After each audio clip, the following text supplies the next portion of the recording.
आकाशवाणी इम्फाल नयनी देवी ने पाव पाजरी।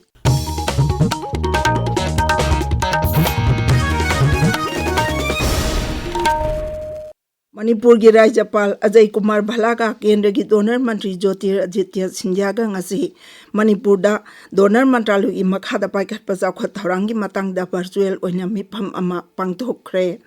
वारी सानबदुदा chief secretary PK Singh, forest की principal chief conservator, north east council की मिहुत सिंह अमदी सेक्रेटरिएट की मकोक थोंबो ऑफिशियल सिंह सरुक याखी। मिफम अदुदा चीफ सेक्रेटरी पीके सिंहना चाउखट थौरांगी हिरम कयादा स्लाइड शो उठकी। प्रोजेक्ट सिंह अदुदी handloom, handicraft, textile, polo, tourism, transport, palm oil promotion चिंबा उठकी। श्री सिंधिया ने मिफम अदुदा मणिपुर पाइखलिबा थबक थौरमसिंग असी खुमांग यांगना लोइसिनब पाउताक पीखी।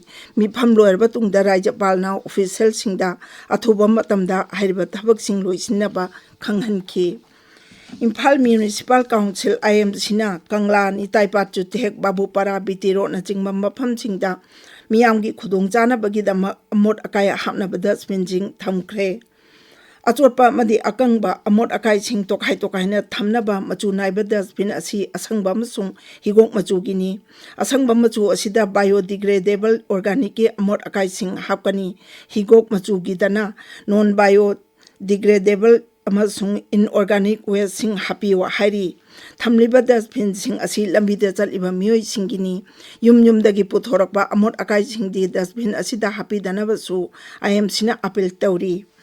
चही असिगी नेशनल जियो स्पेशल अवार्ड लाउथोपदा जाति थाकता ख्वाइदिगी फबा यूनिवर्सिटी खनगटपदा मणिपुर की national institute of technology NIT यावरकले।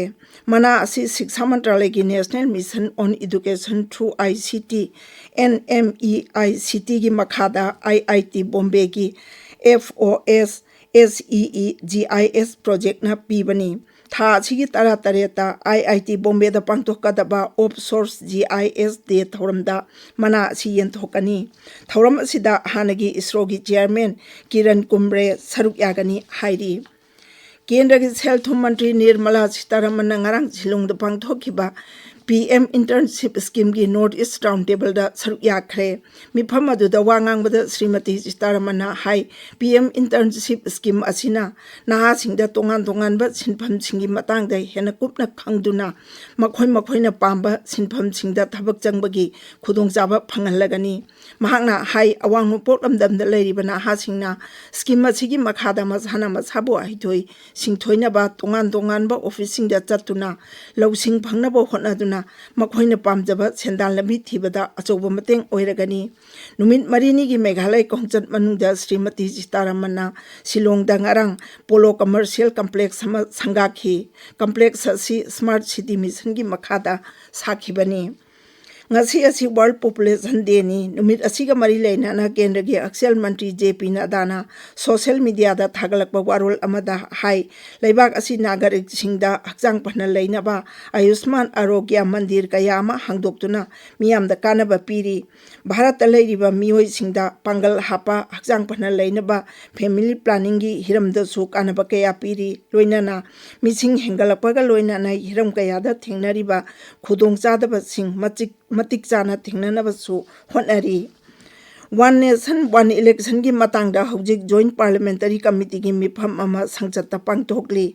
मिफम असिदा Lok Sabha की MP 39 अमदी राज्य सभा की मेंबर 12 सरुक यारी। इंडिया मेट्रोलॉजिकल डिपार्टमेंट हाइरी लागलिबन नुमित मरीनी असिदा मणिपुर 8 नि असिदा मणिपुर यावना अवांग नोंपोक राज्यसिंगदा मयाय ओरेपकन्ना नोंग चुरबा याय। लेबाक असिगे अवांग नोंचुक थांगबल मफमसिंगदा लागलिबन नुमित इनिदगी उहनी फावदा अकनबदगी यामना कनबा चांगदा मकाताना नोंग चुगिबा यारे आइनसु मेट डिपार्टमेंट हाइरी। उत्तराखंड, हिमाचल प्रदेश, उत्तर प्रदेश, पंजाब, हरियाणा, चंडीगढ़, मध्य प्रदेश, विदर्भ, छत्तीसगढ़ अमदी झारखंड की तोंगान मफम सिंगजो अहियंग नोंग कन्ना चुरबा याय हाइरी।